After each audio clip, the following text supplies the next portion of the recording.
Hey guys, welcome to Ryan's Running Reviews. Today we're going to take a look at 5 different daily trainers from Saucony, and I'll give you my thoughts on each. We have the Guide 15, the Triumph 20, the Speed 3, the Ride 15, and the Tempest. Let's do this. And before we get started, I do want to break down each of Saucony's midsole foams. There are 3 different kinds, starting with Power Run foam. This is an EVA-based material, and it's more traditional, probably what most runners are used to. Next, we have Power Run Plus, which is a TPU-based material, much softer and much bouncier compared to Power Run. And then finally, we have Power Run PB, a P-Bax-based material, which is even bouncier and lighter compared to Power Run Plus. So you do have these 3 different kinds of midsole foams that get progressively softer and bouncier as you move up the scale. And to start things off, we're going to take a look at the Ride 15. This is your classic neutral daily trainer that only weighs 8.8 ounces and has 35 millimeters of stack height in the heel with an 8 millimeter drop. The midsole on the Ride 15 is going to be that EVA-based Power Run foam, and it does get a little bit softer compared to last year. However, the Ride 15 does have a trick up its sleeve with an insert that's made out of Power Run Plus, the TPU-based material, which is going to be softer and bouncier compared to Power Run. So you do have a dual density setup with the midsole being Power Run and the insert being Power Run Plus. The upper is quite thin and extremely breathable. I actually really enjoyed this upper. It fit true to size for me and had a very good lockdown for a couple of reasons. The first being you do have these large red straps on both the lateral and medial side that give you an additional layer across the midfoot. The tongue is partially gusseted. It's rather minimal, but does get the job done. And you have an incredibly well-built heel counter with a moderate amount of padding that really does keep your heel locked in place. Overall, the Ride 15 works really well for people who want a lightweight, neutral daily trainer that also offers a rather stable experience, mainly because you have that really wide platform, some contouring in the midsole, and your foot will sit a little bit lower in that foam, so you do have a relatively stable, neutral experience. The upper itself, too, has a great lockdown and is very breathable. The one thing I'll say is this is a rather firm midsole, at least compared to the options we're taking a look at today, so I would keep that in mind. But overall, it's a great, lightweight daily training option. Next, we're going to take a look at the Guide 15. This is very similar to the shoe we just took a look at, as it's the stability version of the Ride. So the Guide is the stability version of the Ride.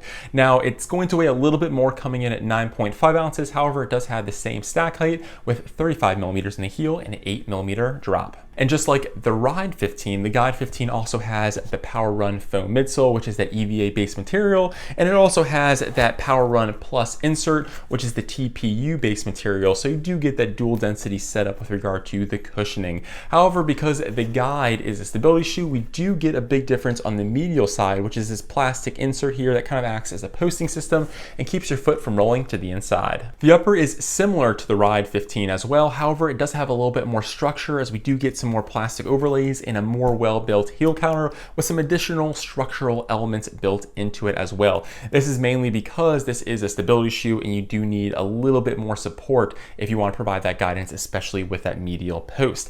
As far as the tongue goes, it's pretty much the same setup. It's gusseted. You have those straps on both the lateral and the medial side, and does provide a very secure, well locked down fit. The Guide 15 works really well for those who want a relatively lightweight max stability shoe with a very familiar experience. Plus, I think the upper does an excellent job providing lockdown, is very comfortable, and you do get a moderate amount of padding. I'm actually quite happy with how Saucony finds this balance. It's not overbuilt and it's not too minimal. For me, it's right in that sweet spot. Next is the Triumph 20. This is a max cushion neutral daily trainer that has 37 millimeters of stack height in the heel with a 10 millimeter drop and comes in at 9.7 ounces. The Triumph 20 got a complete redesign this year. We now have a new thicker midsole and a new and improved Power Run Plus foam. It's a TPU-based material. However, this year they reformulated it to make it both lighter and softer. This is definitely one of the most plush midsole experiences around, and if that wasn't enough, they also gave us an insert that's also made of Power Run Plus. So we have a Power Run Plus midsole and a Power Run Plus insert, just like we saw with the Ride and the Guide. So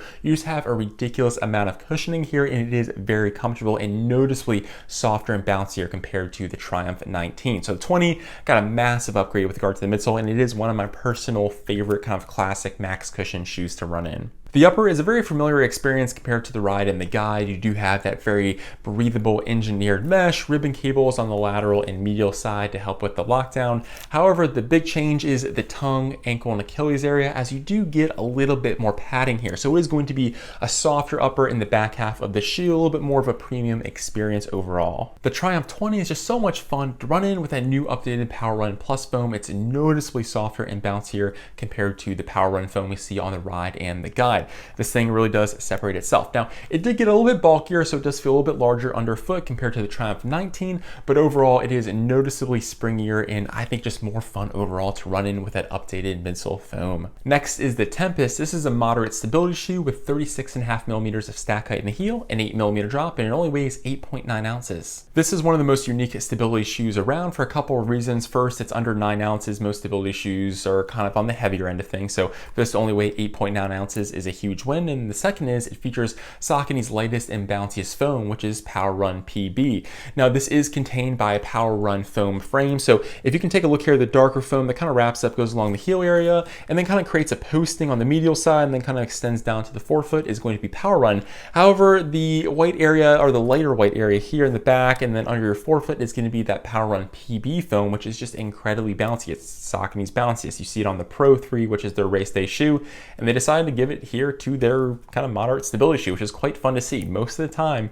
stability shoes don't get the super fun foams. So this gives you a contained Power Run PB experience with that Power Run frame. So it is very stable. I give it a moderate stable rating. It's not as stable as the guide, but it is a stability shoe that is enjoyable to run in. The upper is incredibly thin, has a decent amount of breathability with some plastic overlays to give the upper some support. The tongue is partially gusseted, incredibly thin, maybe a little bit too thin for my liking, and we do have a minimal amount of padding in the ankle and Achilles area with a really well-built internal heel counter. Overall, I think the lockdown fit, just like all the Saucony shoes we're talking about today, was spot on, true to size, and had a great lockdown. I really do like what Saucony is doing with their uppers here. The Tempest is ideal for those who want a lightweight, moderate stability daily trainer that's actually quite versatile and fun to run in. Again, you have that very lively Power Run PB foam, which is Saucony's top tier super shoe foam contained by the Power Run foam frame. This thing is quite enjoyable to run in for being a stability shoe. And last, we have the Saucony Endorphin Speed 3. This serves as an update to the Speed 1 and 2, which were very similar to each other and were incredibly popular. I think it made a lot of top tier charts across the board. Now, the Speed 3 is still going to be that fast tempo daily trainer and potential race day shoe for some. It comes in at only 8.1 ounces with 36 millimeters of stack height in the heel with an 8 millimeter drop. The midsole is still Power Run PB, that P-back space material, which is Saucony's lightest and bounciest. It's their top tier running shoe foam. We do get a little bit more volume to the midsole this year, which makes it even softer and bouncier, and an updated nylon plate. You can actually see this updated nylon plate as they added stability wings here on the lateral side and on the medial side. It gives you a little bit more guidance, as I think the Speed 1 and the Speed 2 were just a little bit too unstable for some runners, and this does give you a little bit more guidance to the ride.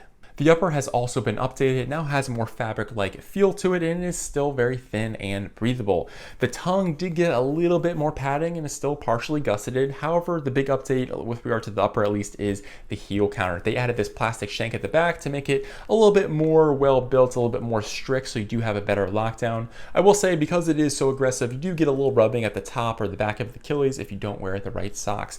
But overall, I thought it was quite comfortable, has a decent amount of room to it, fits true to size, and again, Saucony just keeps doing extremely well with these uppers. Overall, the Speed 3 works really well for those who want a tempo daily trainer and or potential race day shoe. It kind of has everything you could want. It's lightweight, has that really bouncy and light foam, and a plate through the shoe that helps you kind of experience that rocker or speed roll rocker, as Saucony calls it, while you run. I think this continues to be a fan favorite. You get a little bit more underfoot with the Power Run PB foam, and it looks pretty cool in this all blue blueberry colorway, in my opinion. So let me know down in the comments, what's your favorite Saucony shoe? Which one is your favorite out of the 5 we took a look at today? I would love to hear from you. Well, I'm Ryan from Ryan's Running Reviews, and I'll catch you guys on the next one. Thanks.